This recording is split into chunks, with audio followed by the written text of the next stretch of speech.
Assalamualaikum warahmatullahi wabarakatuh. Berjumpa lagi dengan saya RA alias Ria Agung bukan Ria Ricis, dan tentunya masih di channel saya Livi Channel.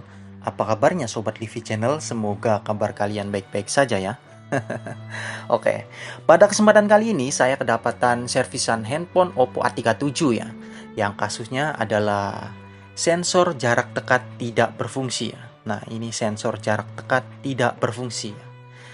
Jadi satu sensor itu ada dua fungsi ya. Yang pertama sensor cahaya dan yang kedua sensor jarak ya. Oke. Nah, kasusnya ini setelah pergantian LCD sensornya jadi tidak berfungsi ya. Jadi apabila kita menerima panggilan atau melakukan panggilan, itu layarnya langsung mati sendiri sob. Padahal handphonenya tidak ditaruh di telinga ya. Oke. Biasanya ya, asumsinya jika sensor tidak berfungsi setelah pergantian LCD, kemungkinan besar ya kaca dari LCD-nya ya, kaca touchscreen-nya itu biasanya terkena debu ya, atau terkena kotoran tangan kita mungkin ya saat pergantian ya. Atau bisa juga posisi dari lubang sensor yang di touchscreen-nya tersebut tidak presisi ya, atau tidak sesuai. Jadi antara sensor yang ada di motherboard handphone itu tidak tembus keluar. Nah, solusinya adalah jika tidak presisi seperti itu, ya kita krik-krik ya. Agar sensornya bisa tembus keluar ya. Atau misalkan ada debu atau ada kotoran, kita bisa lap saja, langsung kita pasang kembali. Namun untuk handphone yang saya temukan ini ya, itu saya lihat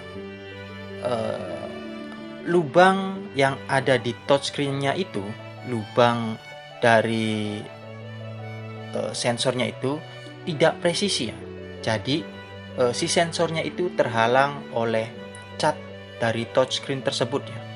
Terhalang cat, jadi tidak tembus keluar seperti itu ya. Padahal ini sepertinya lubangnya sudah dikeruak-keruak ya. Sama si pemasang dari LCD tersebut ya mungkin ya. Oke, kita krik ya. Krik menggunakan cupit ya, atau pinset ya, seperti itu. Kita krik-krik ya, kita krik-krik sampai lubangnya presisi ya, seperti itu.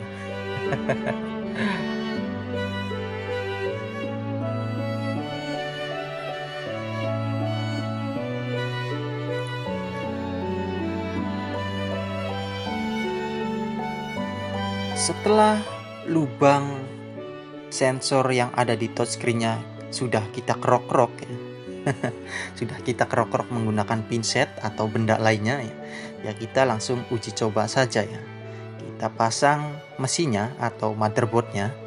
Kita pasang konektor-konektornya ya.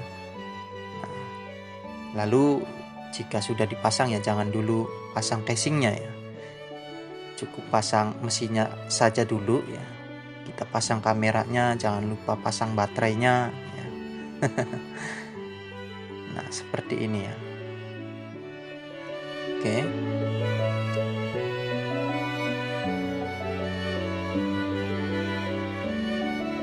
Oke, jangan lupa dibaut ya.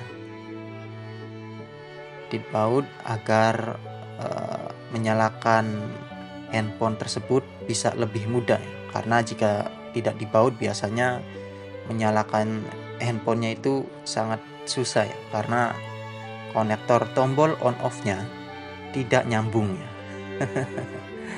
Oke, mohon bersabar ya, ini ujian ya. Virus corona ya.